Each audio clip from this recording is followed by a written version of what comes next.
A pessoa termina um relacionamento, tenta reiniciar a vida social, mas o ex ou a ex-companheira insiste em manter-se por perto.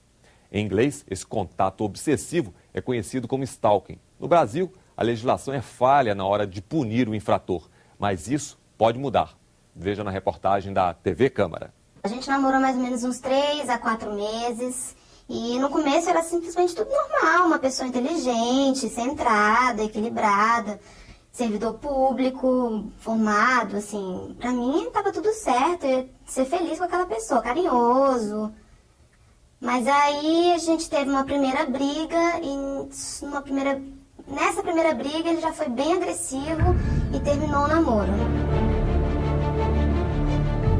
É no fim de um relacionamento amoroso que geralmente se inicia um processo de perseguição conhecido como stalking.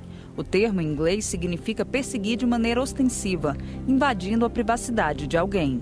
A falta de uma lei que combata esse tipo de crime facilita a ação dos agressores. Perseguir as vítimas, monitorar seus horários, telefonar e enviar e-mails com insistência.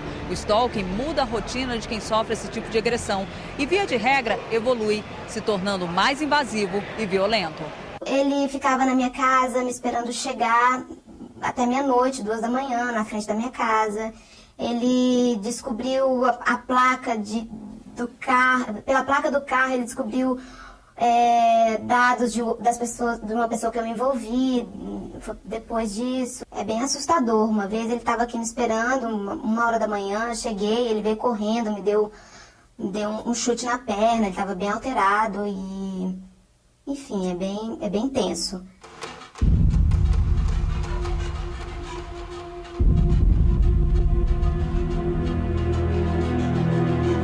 Ele pode telefonar, ele pode mandar mensagens, ele pode seguir a vítima, ele conhece o dia a dia da pessoa, né? E essa situação não está realmente albergada no assédio sexual. E muitas vezes essa perseguição insidiosa, que se repete às vezes por anos e anos e anos, que pode levar à perseguição a lesões corporais ou agressões à vítima, configura um caso de algum comprometimento de terapêutico, de doença, mas é um vácuo hoje na legislação brasileira. Esse é o problema. A legislação em vigor não trata especificamente deste tipo de crime.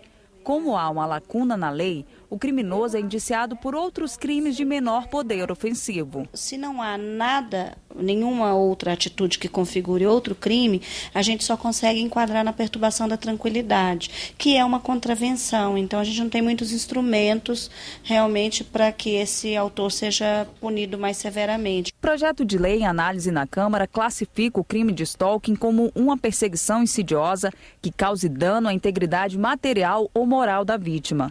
O projeto prevê a pena de 1 a 4 anos de prisão, além de obrigar o agressor ou a agressora a manter uma distância mínima da vítima e ainda ter que pagar uma multa. Eu acredito que esse é um crime em que o autor, se ele for apenado mais severamente, eu acredito que ele vai pensar um pouco melhor. O projeto é interessante e é avançado, porque ele vem tipificar situações que o Código não alberga essas situações.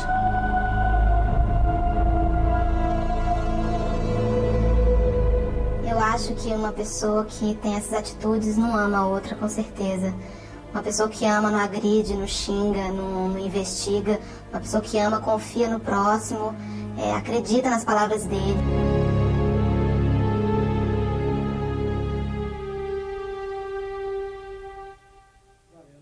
Penitenciárias superlotadas e a ociosidade dos presos são ingredientes básicos para se perpetuar uma realidade: o difícil retorno dos ex-detentos ao convívio social e, principalmente, ao mercado de trabalho. Mas no Congresso, projetos de lei procuram corrigir esses problemas. Estudo e incentivos fiscais para garantir redução de pena e emprego. Veja na reportagem da TV Senado. Condenado por assalto à mão armada, Eli foi beneficiado pelo regime semiaberto no final de 2009. Por meio da Fundação de Amparo ao Preso, conseguiu um trabalho no Ministério da Justiça, onde dá expediente de segunda a sexta, 8 horas por dia. ganha pouco mais de R$300, vale transporte e vale refeição. Além disso, cursa gestão em recursos humanos na faculdade do SENAC. Ele reconhece a chance que teve. Quando eu saí em novembro, eu não tinha nem base como é que eu poderia fazer para arrumar um emprego. Porque quando o ser humano normal, isso aí é difícil para arrumar um emprego. E quando você torna um apenado, se torna mais difícil ainda. Quando eu descobri esse convênio da FUNAP com o Ministério da Justiça, eu me agradei, eu fui admitido. E é muito importante na minha vida, ver engrandecer e agregar os valores aqui que eu quero ainda, né? Segundo o Ministério da Justiça, em dezembro de 2009, 16 mil presos desenvolviam algum tipo de trabalho externo. O maior número de oportunidades vinha da iniciativa privada, 8.423 vagas.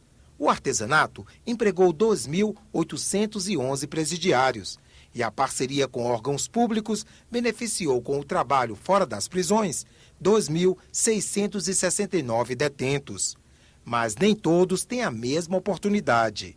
Presídios superlotados, lentidão na construção de novas penitenciárias, tempo ocioso dos presos na cadeia. De um modo geral, essa é a realidade do cumprimento de penas no Brasil.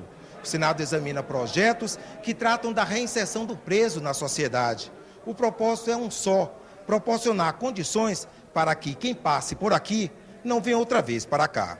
Uma das propostas incentiva o preso a estudar em troca de redução da pena. O texto muda a lei de execução penal para garantir 2 dias a menos na prisão para cada 5 dias de estudo. Hoje, a lei já permite reduzir a pena por meio do trabalho. E algumas penitenciárias já adotam o mesmo benefício para quem estuda. O projeto vai transformar esta prática em lei federal. E como forma de estimular a contratação de ex-presidiários e de presos em regime semiaberto, um outro projeto foca nas empresas. Elas terão incentivos fiscais se empregarem egressos do sistema prisional.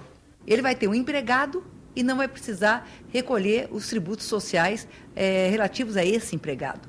Então, é uma ajuda que ele está dando, que ele está tendo do governo, e o governo também sai ganhando, porque senão esse suposto empregado, que poderia ser empregado, ele não tendo essa oportunidade, ele vai voltar para o crime e vai voltar para a prisão. Na penitenciária da Papuda, em Brasília, a ordem é manter a segurança e a tranquilidade e investir em opções de estudo e trabalho para os detentos.